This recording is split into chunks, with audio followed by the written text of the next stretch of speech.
Now, I'm no engineer, at least not professionally, but this water tower is not only comically large, but kinda pointless. What would make the most sense is to put a tank or reservoir on top of that hill. Why build a tank on stilts for the sake of putting it up high when you can just, I don't know, build it where it's already up high? I'm sure the artists weren't considering this when they were designing Beach City, and it has no bearing on the show, but it's there, it's in every intro, and I wouldn't be doing my job if I don't talk about it. Hey, remember that hand from the statue that got melted by acid in episode 1? Well, there it is, just like new. Well, not new, but like it never got melted by acid. Hey, Mr. Postman, bring me a post. I present to you the shortest song in the entire show. That also means we've had 3 episodes in a row with a song. That's the longest streak, and it happens 2 other times. I always see Jamie in this episode and think that he belongs in a different show. I think that's because of how little he appears. Steven, here it is. Steven Universe. This is the first time we hear the name Steven Universe. Every person watching this for the first time did a double take at that one. Holy shit, do you guys remember Palm Pilots? No? Am I old? Yes? Barb yells at me if I don't get signatures. Do you think Barb, the character, existed when this joke was written? It seems too specific to not have him just say, my boss, instead of an actual name. You could have hatched a crystal gem from that egg. We fought a giant bird. And we didn't get to see it. If you didn't know already, this show is supposed to show Steven's point of view, and as a rule, the writers weren't allowed to show anything happening if Steven wasn't there to witness it. I'll have some rants about it later this season, and definitely other seasons. This episode is just the first time that it works against the quality of the show. The crystal gems went on some sort of cool adventure, clearly, and the episode just gets to hand wave it away like, oh, Steven wasn't there, so the audience doesn't get to see it. It happens a lot throughout the whole show, and it really bothers me. Also, you fought a regular giant bird? I don't think gem monsters lay eggs. We have to place this moon goddess statue on the top of the lunar sea spire before midnight. Moon goddess? The fuck does that mean? It was an oasis for gems on Earth.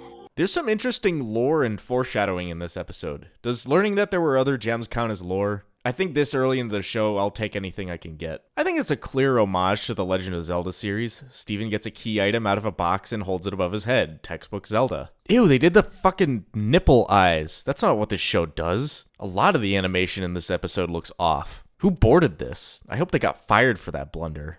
Oh no.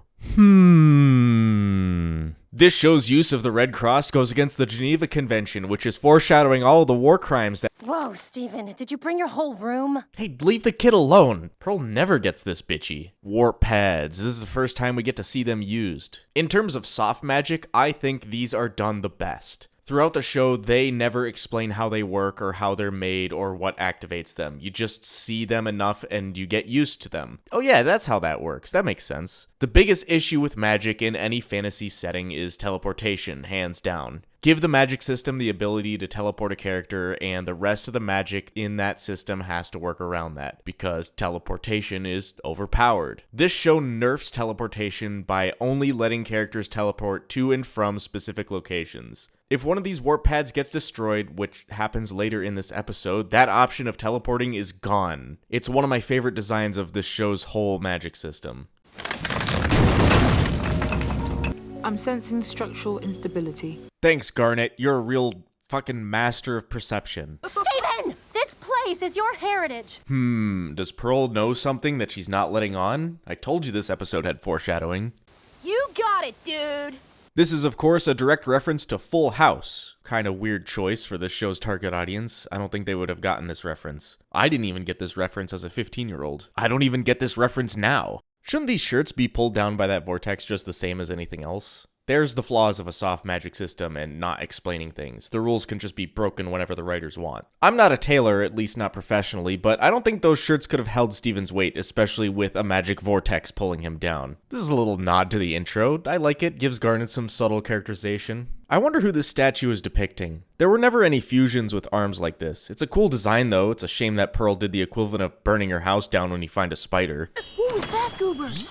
Crystal shrimp. Crystal shrimp? The fuck is that? They're not even really shrimp, more like sea cucumbers, or at best, isopods. Can't you just squish them? Don't touch that! Their shards are deadly!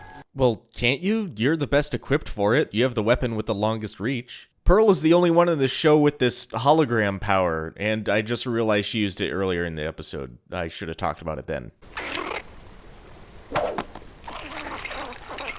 heard this sound before, but I can't remember where. If anyone knows what this sound comes from, let me know in the comments. It has to be some sort of real animal. If I were a shrimp, that's what I would do. You are a shrimp. Amethyst gets nothing to do in this episode, but she makes up for it by having the best lines. Watch out! Hold on, did you catch that? Garnet just used her future vision right here. That's the only possible reason she would have reacted that way. It's a real blink and you'll miss it moment, and you'd only catch it if you've seen the show before. That kind of stuff is what I'm here for. There are 2 other times she uses it in this episode as well, and I'll be sure to point them out. This Raph's ripcord just stops existing. This is one of the moments in the episode where Garnet doesn't use her future vision. I think it's on purpose though. Later in the show, the gems say they brought Steven along as a test, and this is just them letting him try and fail so he can learn. Garnet asked what he had, fully knowing that she could have just knocked down this pillar from the beginning. Also, in the last episode, I said I would find the best animation in each episode, and this is definitely it. It's also like the only thing Garnet does this whole episode. Here's that big missing chunk that we saw fall off earlier. This long shot looks so good. This show is so good at settings, and the Sea Spire is so pretty with its cool colors. It would be a damn shame if anything were to happen to it. The moon goddess pedestal. Who the fuck's the moon goddess? What's the holdup? I don't have it. Oh, this line delivery is so good. That's actual dread in Zach Callison's voice. Enjoy his voice acting in the early show while you can. Could that work?